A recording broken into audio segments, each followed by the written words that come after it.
সালামু আলাইকুম। তো প্রথমেই আমরা আমাদের গত ক্লাসের 107 থেকে নিয়ে মোটামুটি 120 পর্যন্ত সেকশনগুলোর উপরে 10 মার্কের এমসিকিউ দেওয়া ছিল। কয়জন অ্যান্সার করছেন আমরা জানি না, তো আমরা সলিউশনটা দেখার চেষ্টা করি যে কোনটা সঠিক অ্যান্সার হতে পারে।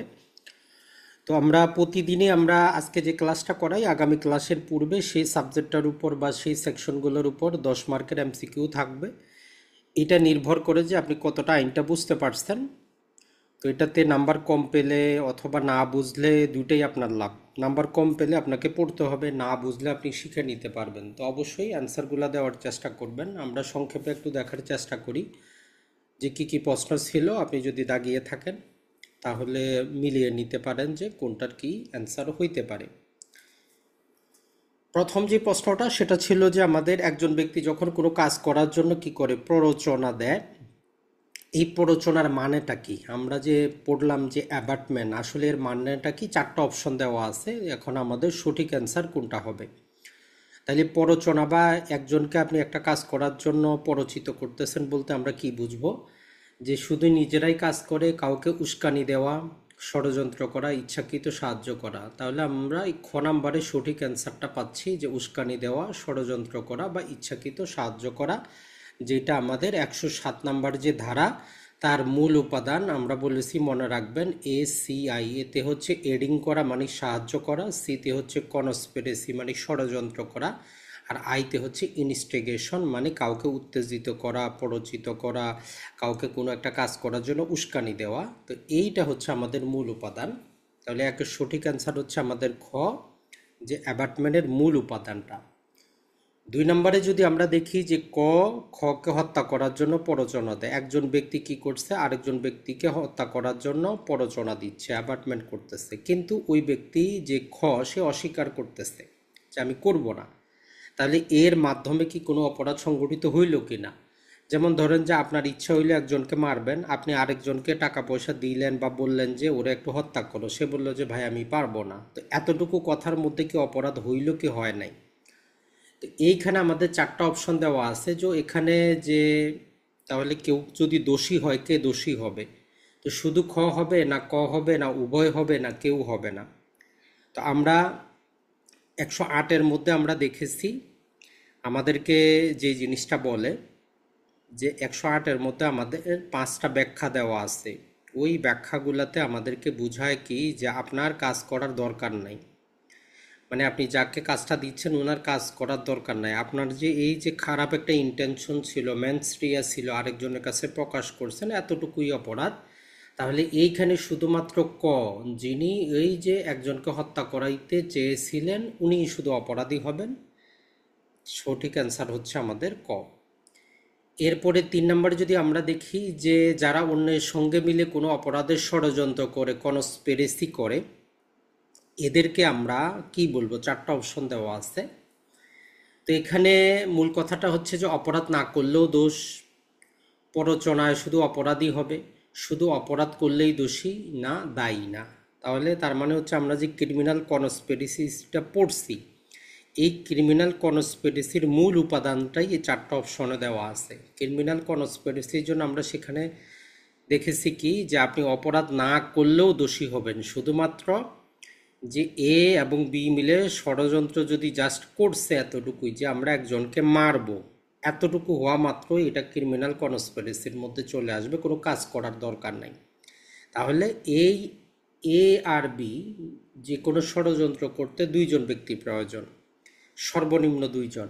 তাহলে সঠিক অ্যান্সার হবে আমাদের যে অপরাধ না করলেও তারা কি হবে?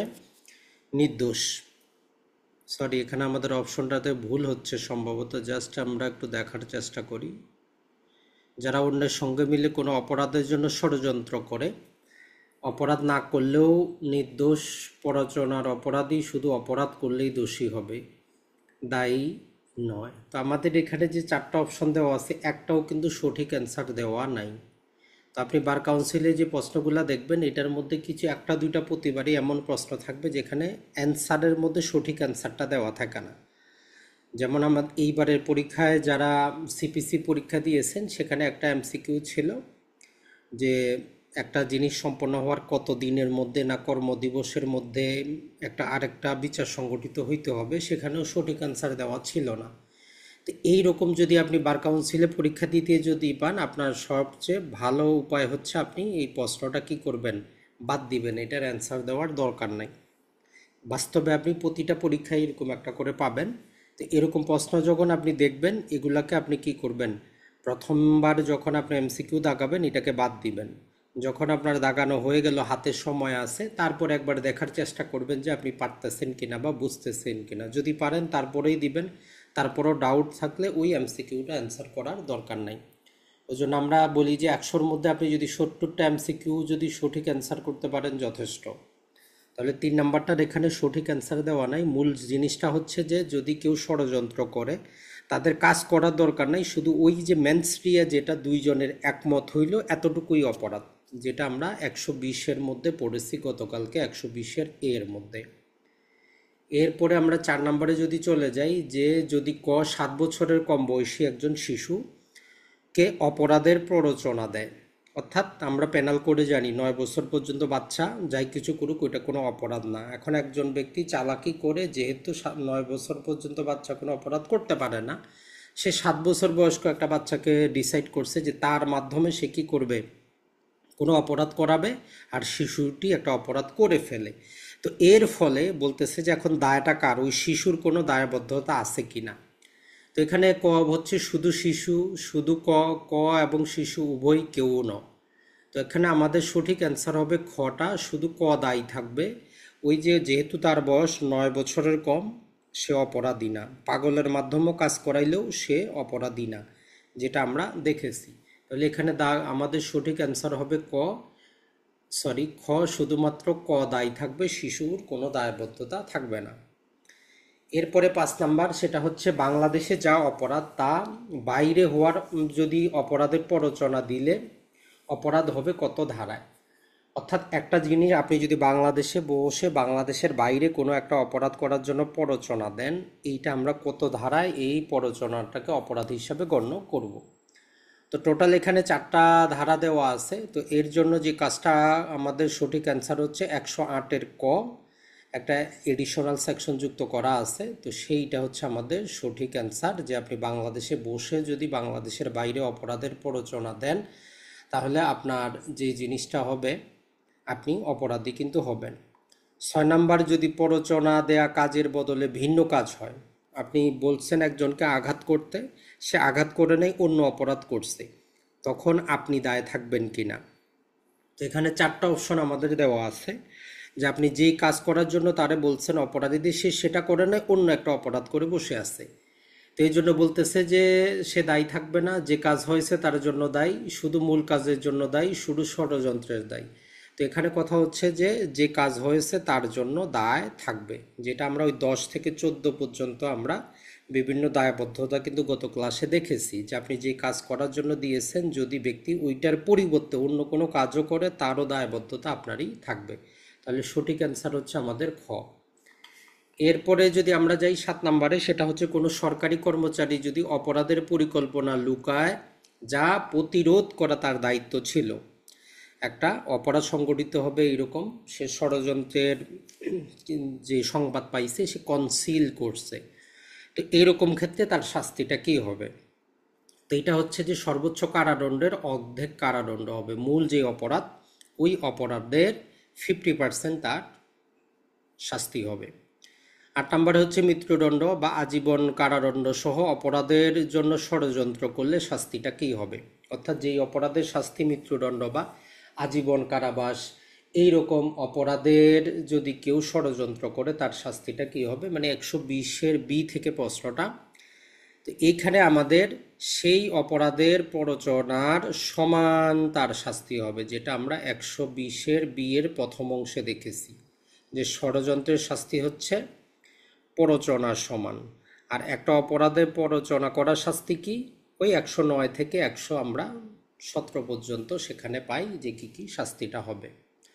9 নাম্বার, যদি খকে ঘর জ্বালানোর জন্য প্ররোচনা দেয়, মানে একটা ঘরে আগুন দেওয়ার জন্য সে উৎসাহিত করেছে, কিন্তু সে কি করছে, সেখানে গিয়ে চুরিও করে, ঘরে তো আগুন দেওয়ার আগে চুরি করে তারপরে আসার সময় সে কী করে আসে, সেখানে আগুন দিয়ে আসে।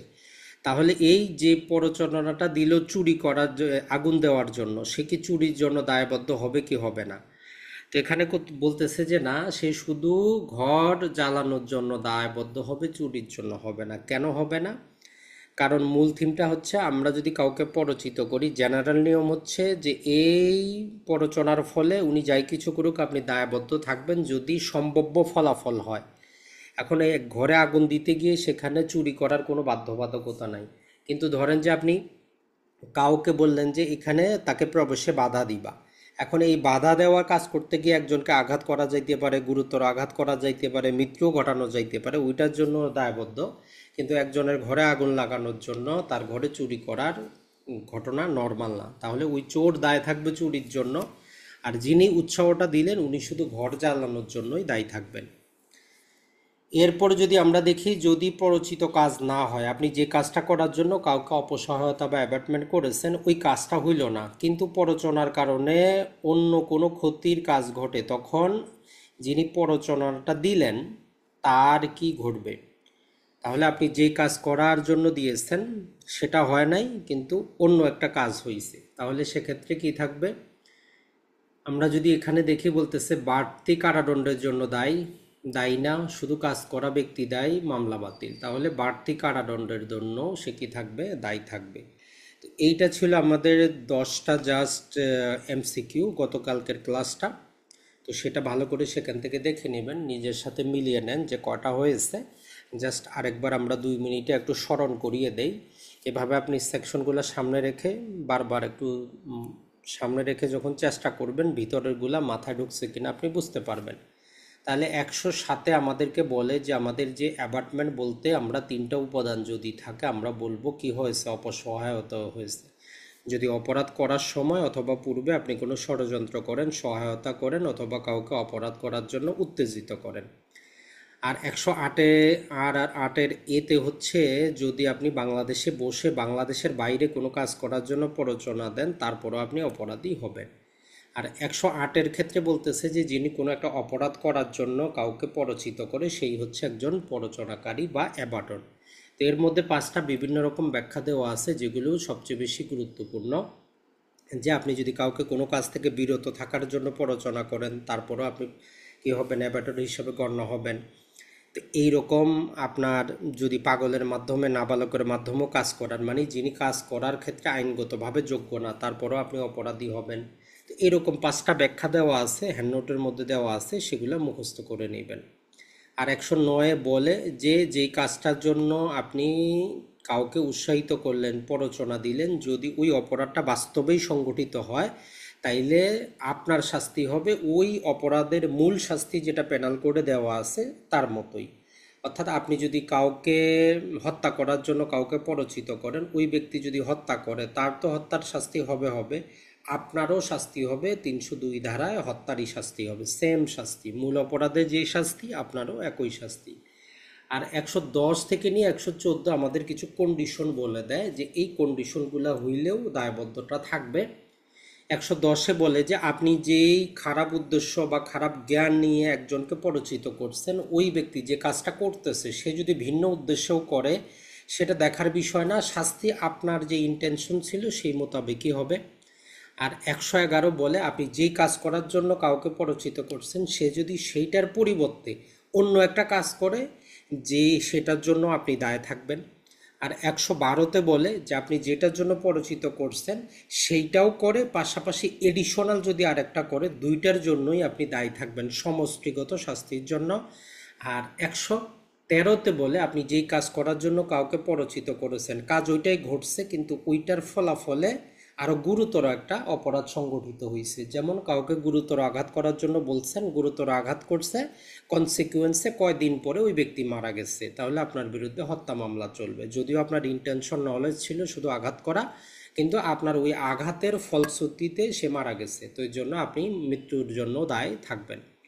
আর 114-তে বলে যদি আপনি কাউকে প্ররোচিত করেন আর ঘটনা ঘটানোর সময় আপনি নিজেও উপস্থিত থাকেন, ওই রকম ক্ষেত্রে আমরা ধরে নিব যে আপনি শুধু কি একজন অ্যাবাটর না, আপনি সরাসরি ওই ঘটনায় অংশগ্রহণ করছেন।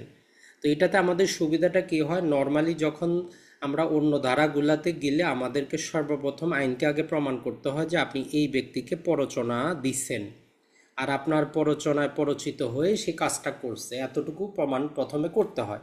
কিন্তু যদি 114 ধারা নিয়ে আসা যায়, তখন আর এইটুকু প্রমাণ করার দরকার নাই যে আপনি বিয়ের কোনো প্ররোচনা দিচ্ছেন, কারণ আপনি তো নিজেই বিয়ের সাথে উপস্থিত ছিলেন। তখন রাষ্ট্রপক্ষের জন্য সহজ হয়ে যায়, ঘটনাস্থলে ব্যক্তি উপস্থিত ছিল, অতএব ওই জিনিসটা তখন আপনারই প্রমাণ করতে হয়, বার্ডেন অফ প্রুফটা শিফট হয় আপনার প্রতি। আপনারই তখন প্রমাণ করতে হয় যে না না, আমি বিয়ের কোনো প্রকার প্ররোচনা দেই নেই। কারণ মামলার মধ্যে কি কোনটা প্ররোচনা করবে, কি কোনটা প্রমাণ করবে, ওটাই হচ্ছে মূল জিনিস। আসামিকে নর্মালি কিছু প্রমাণ করতে হয় না, যা প্রমাণ করা যিনি মামলা করবেন উনিই প্রমাণ করবেন যে কবে কিভাবে অপরাধ সংগঠিত হয়েছে। কিন্তু 114 ধারা যদি অ্যাড করে দেওয়া যায়, তখন আসামি প্রমাণ করবে যে না, আমি এই জায়গায় এইভাবে তাকে পরিচিত করি নেই। রাষ্ট্রপক্ষের উপর তখন বার্ডেন অফ প্রুফটা থাকে না। এটাই হচ্ছে 114 মূল থিম। আর 115-তে বলে যদি অপরাধটা সংগঠিত না হয়, মানে আপনি যেটার জন্য বলছেন সেটা যদি সংগঠিত না হয়, আর যে অপরাধটা করাইতে চাইছেন ওই অপরাধটা যদি মৃত্যুদণ্ডযুক্ত বা যাবজ্জীবন সাজাযুক্ত অপরাধ হয়, তাহলে আপনার যে শাস্তি সেটা 7 বছর পর্যন্ত হতে পারে ম্যাক্সিমাম। আর যদি আপনার ওই কাজ করতে গিয়ে ওই ভিকটিম কোনো প্রকার আঘাতপ্রাপ্ত হয়, তাইলে সেটা বেড়ে 14 বছর পর্যন্ত হয়ে যাইতে পারে। আর এর বাইরে যদি কি হয়, শুধু কারাবাসযুক্ত পেনাল কোডের বিভিন্ন শাস্তি, যেই সাজাগুলো আছে, এইগুলার কোনো অপরাধের জন্য আপনি প্ররোচিত করেন, আর যদি সেখানে অপরাধটা সংগঠিত না হয়, এরকম ক্ষেত্রে কিছু কন্ডিশন দেওয়া আছে যে সাধারণ ব্যক্তি হইলে কি হবে, এটা ছাড়া সরকারি পাবলিক সার্ভেন্ট হইলে কি হবে। তো নর্মালি 1/4 হবে যদি আপনি সাধারণ ব্যক্তি হন, মানে 4/1 পর্যন্ত আপনার শাস্তি হইতে পারে। আর সরকারি কর্মকর্তা হইলে সেক্ষেত্রে তার 50%, 1/2 হতে পারে। আর 117 যেটা বলে সেটা হচ্ছে আপনি যদি কোনো পাবলিক অ্যাট লার্জকে অথবা 10 অথবা 10-এর অধিক কোনো গোত্র বা শ্রেণীর ব্যক্তিকে কোনো একটা অপরাধ করার জন্য প্ররোচিত করেন, অপরাধ ঘটুক বা না ঘটুক, অপরাধ যদি ঘটে তাইলে তো ভিন্ন ধারায় যাবে, জাস্ট আপনি প্ররোচিত করছেন যে এরকম কাজ তারা করুক, তো এইটার জন্য আপনার শাস্তি হবে 117 ধারায়। তাহলে এখানে কন্ডিশন হচ্ছে যে পাবলিক অ্যাট লার্জ অথবা 10 অথবা 10-এর অধিক ব্যক্তি, নির্দিষ্ট কোনো শ্রেণী বা গোত্রের, এদেরকে আপনি প্ররোচনা দিচ্ছেন কোনো একটা অপরাধ করার জন্য। জাস্ট এতটুকু দেওয়া মাত্রই কি হবে না, আপনি 117 ধারার অধীনে অভিযুক্ত হয়ে যাবেন, 3 বছর পর্যন্ত সাজা হইতে পারে। আর 118 থেকে 120 এখানে বলে যে আপনি যদি কোনো অপরাধের ষড়যন্ত্র কোথাও হইছে আপনি সংবাদ পান, কিন্তু আপনি যদি গোপন রাখেন, তাহলে শাস্তিটা কি হবে। তো এখানে 118 আর 120 বলে সাধারণ ব্যক্তি। 118-তে বলে যে আমরা এখন দেখব যে অপরাধটা কোন প্রকৃতির। যদি মৃত্যুদণ্ড যাবজ্জীবন সাজাযুক্ত হয়, সেক্ষেত্রে আপনি যদি সেটা কনসিল করেন, গোপন যদি আপনি রেখে দেন, তাহলে শাস্তিটা কি হবে। আর যদি আপনি যেটা গোপন রেখেছেন সেই অপরাধটা সংগঠিত হয় অথবা না হয়, যদি সংগঠিত হয় তাইলে 7 বছর, সংগঠিত না হইলে 3 বছর আপনার শাস্তি হইতে পারে। তাইলে যদি কোনো অপরাধের আপনি সংবাদ পান, আপনি গোপন করে রাখছেন, অপরাধটা সংগঠিত হয়েছে, পরবর্তীতে দেখা গেল যে আপনিও জানেন, তাইলে আপনার 7 বছরের শাস্তি হইতে পারে। আর ওই অপরাধটা সংগঠিত হয় নাই, পরবর্তীতে কোনোভাবে জানা গেল যে আপনিও জানতেন, তাইলে আপনার 3 বছরের শাস্তি হবে। আর 120-এ বলে যে ওই যে মৃত্যুদণ্ড বা যাবজ্জীবন ছাড়া যদি অন্য প্রকার অপরাধ হয়, ওই রকম ক্ষেত্রে যদি অপরাধটা সংগঠিত হয় তাহলে 4/1, আর সংগঠিত না হইলে 8/1 আপনার শাস্তি হইতে পারে। আর মাঝখানে 119 বলে যে যে যদি কোনো সরকারি কর্মকর্তা যার দায়িত্ব হচ্ছে অপরাধটা প্রতিরোধ করা, ওই ব্যক্তি সংবাদ পাওয়ার পরে যদি গোপন রাখে, তাহলে তার মূল শাস্তির 50% হবে। আর যদি ওই অপরাধটা যেটা সে গোপন রাখছে ওইটা যদি মৃত্যুদণ্ড বা যাবজ্জীবন সাজাযুক্ত হয়, তাহলে 10 বছর পর্যন্ত তার সশ্রম কারাবাস হইতে পারে। এইটা হচ্ছে মূল জিনিস। যে আর যদি অপরাধটা সংগঠিত না হয়, তাহলে যদি অপরাধটা সংগঠিত না হয় যেটা সে জানছে, তাহলে সেটা হচ্ছে যে টোটাল মূল শাস্তির 1/4 পর্যন্ত তার হতে পারে। তো এই যে আমরাগুলো পড়লাম শাস্তিগুলো কিন্তু আপনার নর্মালি বেশি দিন মনে থাকবে না। তো এই জন্য টেনশন না নিয়ে জাস্ট উপাদানগুলো মনে রাখার চেষ্টা করবেন, শাস্তিগুলা মনে না থাকলেও সমস্যা নাই। তো জাস্ট আমরা একটু দেখি যে কার কয়টা হইলো, একটু শোনার চেষ্টা করি।